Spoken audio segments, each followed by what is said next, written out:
என் பேர் வந்து சக்தி வந்து பார்த்தீங்கன்னா, கடந்த வந்து ஒரு 40 வருஷமா நாங்க இங்க தான் குடியிருக்கோம். பார்த்தீங்கன்னா, இப்போ தொடர்ந்து ஒரு 2 மணி நேரம் தொடர்ந்து மழை வந்து பார்த்தீங்கன்னா, தெருவுலாம் ஒரு ஒரு இப்பதான் தண்ணி எங்கெல்லாம் தேங்க ஆரம்பிச்சு, அதுக்கப்புறம் டிச்சு தண்ணி, சாக்கடை தண்ணின்றலாம் எல்லாம் வந்துருச்சு வந்து பார்த்தீங்கன்னா. நாங்க வந்து பார்த்தீங்கன்னா, எப்படி சொல்றதுன்னா, வந்து பெட்ரூமு, சாப்பாடு ரூம் எல்லாத்தையும் வந்துருச்சு ஃபுல்லா. முட்டி அளவு தண்ணி வந்துருச்சு. குழந்தைங்கலாம் நெறைய பேர் வசிக்கிறாங்க இங்க.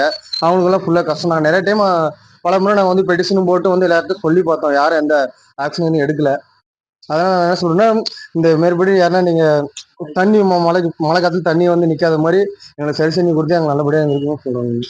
தொடர்ந்து பார்த்தீங்கன்னா, தருமபுரி மாவட்டத்துக்கு மஞ்சள ஆரஞ்சு, ரெட் அலர்ட் குடுத்துருக்காங்க வந்து பார்த்தீங்கன்னா, இன்னும் மழை பெய்யறனால வந்து பார்த்தீங்கன்னா, தண்ணிலாம் ஃபுல்லா வந்து பார்த்தீங்கன்னா, எங்கேயும் மாட்டேங்குது. அப்படியே ஒரே இடத்துல நிக்குது. நாங்க வந்து பார்த்தீங்கன்னா, இப்போ இன்னும் திருப்பி மழை பெஞ்சுச்சுன்னா, இன்னும் வீடே வந்து பாதி வீடு நம்பியிருக்கிற மாரி இருக்கு. எங்களுக்கு மாட்டு நிருபருக்கு வந்து தகுந்த நடவடிக்கை எங்களுக்கு சீர் செய்யுமாறு நாங்க கேட்டுக்கொள்கிறோம். நானும் எங்க தாத்தாவும் தான் இவ்வளோ நேரம் வரையும் நாங்க மொண்டு ஊத்திருந்தோம் தண்ணி. நைட்லலாம் இதே மாரி மழை பெஞ்சுச்சுன்னா, நாங்க தங்குறது என்ன பண்றதுன்னு தெரியல. வாழ்வாதாரமே ரொம்ப பாதிக்கப்படுது. தருமபுரி மாவட்டம் லக்கியம்பட்டி பஞ்சாயத்தில் இது மாதிரி பல ஆண்டுகளாக நாங்கள் வசித்து வரோம். வசித்து வந்து மழை பெய்ஞ்சு நாலா பக்கம் தண்ணி டிச்சு பூரா அடைப்பு. எங்களால் அங்கே குடியிருக்க முடியல. குழந்தை குட்டியாக ரொம்ப அவஸ்தை. அதனால எங்களுக்கு நாங்கள் இது வரைக்கும் தெரிவித்தோம், பஞ்சாயத்தில் தெரிவித்தோம், கலெக்டருக்கு தெரிவித்தோம். யாரும் இது பற்றி நடவடிக்கை எடுக்கலை.